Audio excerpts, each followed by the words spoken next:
الو. الو. ايوه. ازيك يا استاذ؟ الحمد لله تمام.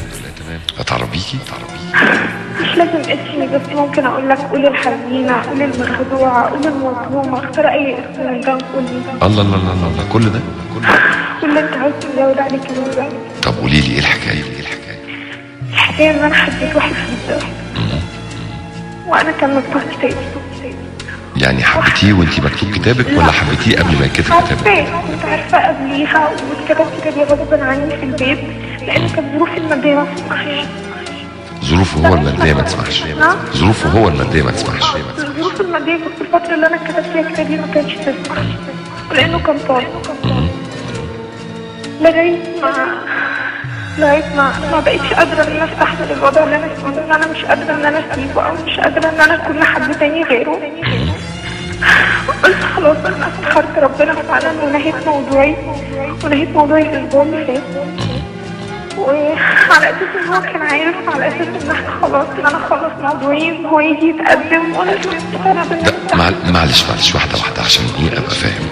انتي كنتي على لقب واحد كان المفروض يجي يتقدم لك وما جاش يتقدم لك علشان ظروفه الماديه صعبه. لا، كانت ظروفه الماديه في الاول وانا مكتوب كتابي. اوكي.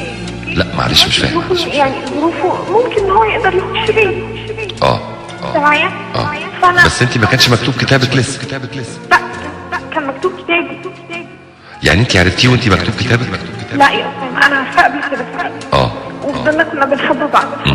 اتكتب كتابي وانا كنت معاه. خطبت واتكتب كتابي. طب لما كنت عارفاه قبل كده ما كانش عنده استعداد يخش يتجوز او ما كانش عنده استعداد. ما كانش عنده استعداد، وانا كان البيت عندي لازم، وانا البنت الوحيده اللي فاضله، فكان لازم ان انا ده يحصل. طيب وبعدين انا ما قدرتش ان انا اعيش من غيره، وقلت هواجه الدنيا كلها، وعندي استعداد اخسر الدنيا كلها عشان خاطر. وفعلا نهيت الموضوع. كتب كتابك لواحد تاني وقعدتي قد ايه مكتوب كتابك؟ قعدت حوالي سنه، شهر واحد اللي فات او شهر 12. طيب والعريس اللي كان كاتب كتابك ده كان يعرف ان كان ليك قصه قبل كده؟ لا ما كانش يعرف، لانه كان في بلد وانا في بلد تانية خالص، وكان الموضوع رسمي جدا، واللي هو واحد بيجي يزور خطيبته وخلاص. بس انا ما كانش في اي مشاعر من ناحيته. فانا لما حسيت بده ما قدرتش ان انا اخده اكتر من كده، وقلت اروح لحبيبي. انت معايا؟ معاكي. فبعدين انت اللي رجعتي له تاني لحبيبك ولا هو اللي رجع لك تاني؟ لا احنا كنا مع بعض، احنا ما سيبناش بعض. فاول ما حسيت خلاص ان انا فعلا مش هقدر اعيش من غيره، نهيت موضوع كتاب الاسبوع اللي فات، على اساس ان البيت عنده كله كان عارف انه موضوعي، ومامته والدته كانت معايا جدا، وحصلت لي ظروف ان انا كان هو خطيبي، كان لازم عاوز حاجات ماديه عشان يسيبني ومش عارفه ايه، واتنازلت له عن كل حقوقي المؤخر والنفقه وكل حاجه، ولو كان عاوز تعليم كمان كنت اديته، وهو حبيبي ده ساعدني كمان واداني حاجات عشان اخلص منه. وفعلا اول ما خلصت يا اسامه بيكلمني بيقول لي لا ما ينفعش، خلينا قلبي واحد مش كفاية حبيبي، ده انت محتاج قلبي يحس بيك. قلبي واحد مش كفاية حبيبي، ده انت محتاج قلبي يحس بيك. قلبي يعشق بس صوتك، قلبي يتألم سكوتك، قلبي تاني عشان عينيك. قلبي يعشق بس صوتك، قلبي يتألم سكوتك، قلبي تاني عشان عينيك. وقاعد مطرح فيا هرد عليك النهارده، هرد عليك بكره، هو دلوقتي على فكره في مصر عندكم، واكيد مش هبقى العربيه كمان. انا عاوزك تقول له حاجه، عاوزك تقول له ان انا بحبه جدا، وان انا اخلصت له جدا. مش معنى ان انا كلمته وانا كان مكتوب كتابي يبقى ده ممكن يعرف انا فعلا بحبه اكتر. طب اهدي بس اهدي. وسواء خسرت كل حاجه، خسرت اهلي وخسرت الدنيا كلها عشان خاطره. طب انا عايز اسال سؤال، اهلك هم اللي غصبوكي على كتب الكتاب؟ كانوا صعبين عليا، وكان يستاهل لان انا بنتي الوحيده اللي فضلت. انت عندك كام سنه؟ عندك كام سنه؟ عندي 22 وانا والدي كبير وكان عامل عمليه قلب مفتوح فكان نفسه يطمن عليا. انت فاهم بس خلاص يعني انا حتى وقفت قدام الدنيا وكنت مش هقول لك تاني انا قالب على نفسي جدا تقول حاجه زي طب هو حبيبك ده لما كان عايش معاكي فتره كتب الكتاب وكان بتكلميه وبيكلمك وبتشوفيه وبتقابليه وخلافه، ظروفه الماديه في فتره السنه دي اتحسنت مش كده؟ اتحسنت وحتى لو ما اتحسنتش انا عندي استعداد ان انا اقف جنبه وهستحمل معاه وقلت له هقف جنبك بس انا مش حاسه ايه اللي غيره قوي كده عشان انت ما وقفتيش جنبه من الاول. لا مش كده. طب هل كان الاحسن؟ هو اللي قال لي وهو كان حتى معايا مفيش حاجه ولا الفتره دي اتغلط عليا وما كانش في ايدي واول ما حسيت ان انا اقدر اقف على رجلي وان انا اواجه بيه الدنيا كلها انا عملت كده وما قصرتش. وسامع انا لو كنت وحشه بجد او كده ما كانش زماني سبت حبيبي الاولاني. جوايا ليه كلام كتير نفسك تقوله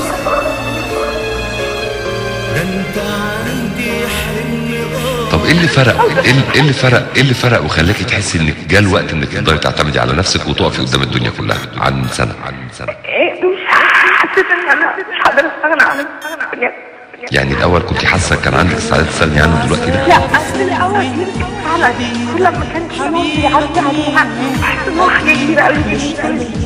وطبعا اصل الحب يعني هو الشرار اللي بتبكي عليه بيعلى في يوم وبيرجع يقل لا انا بتحرك اقول له هو فناني دلوقتي اقول له يا حبيبي اقول له ان انا بحبه جدا وعندي استعداد كمان زي ما انا حبيت عليه.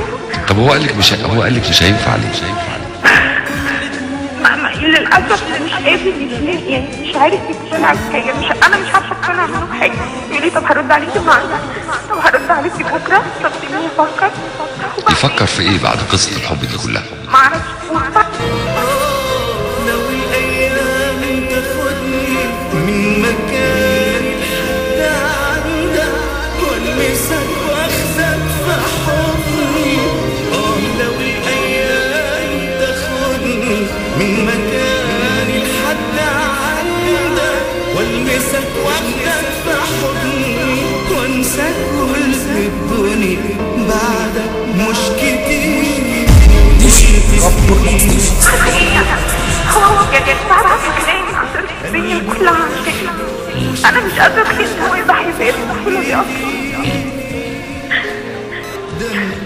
عايزه الحق من الناس ولا عايزه؟ لا عايزه الحق بس ما تخلينيش تسيبني مش امشي الطريق اللي انت شايفه هيبقى صح. اهم حاجة ما تنسانيش وتسيبلي جري مش همنعك. امشي الطريق اللي انت شايفه هيبقى صح. اهم حاجة ما تنسانيش وتسيبلي جري عادي جدا. في ناس بنقول لها سيب المخدرات بيقول لك لا ما تقوليش سيب المخدرات مش هقدر. وبفتكرني وخلي فينا ان شاء الله اشوفك من بعيد لبعيد. لو قلت هنساك هختار ازاي لكن كمان مش هتنام. خلاص يبقى هتموتي. هقول لك ايه؟ زي اللي بياخد مخدرات ونقول له سيب المخدرات ما يسيبهاش ويموت. اسمعيني يا بنت الناس هقول لك حاجه بس. من البدايه انت كنت مرتبطه بانسان وحبتيه وبعد كده اهلك غصبوا عليكي انك تتخطبي لحد تاني. ما كانش المفروض ان علاقتك تستمر بيه اساسا. من قبل مني على الفراق ده احتراما لنفسك واحتراما للشخص اللي انت اتعلقتي بيه وكتب كتابك وبقيتي متجوزاه قدام الناس كلها. مبدئيا هو كمان لو كان عنده يعني استعداد يبقى انسان كويس اللي هو حبيبك ما كانش قبل انه يستمر في العلاقه. انت ضيعتي نفسك وهو قاعد يحاول معاكي بكل الوسائل علشان يسترد ما فاته، علشان كرامته ناحة عليه. ما ينفعش ازاي، دي كانت في ايدي بحبها وبتحبني وبتتخطب، لحد ما هد الجوازه دي اساسا. ولما هد الجوازه قعد يتدلع بقى ويتنع، لا استني ارد عليكي بكره، ارد عليكي بعده. ده لو بيحبك كان جالي رهوان وجالك لحد عندك قال لك انا هموت فيكي هتجوزك حتى لو الدنيا كلها واقفه قدامي. لا هينفعك ولا هتنفعي. هو ما خسرش كتير، بس انت خسرتي نفسك وخسرتي كل حاجه. مفيش حل قدامك غير انك تصلي لربنا سبحانه وتعالى انه يعديكي من المحنه دي ومن التجربه دي، يعديكي من العك اللي عكتيه في حياتك.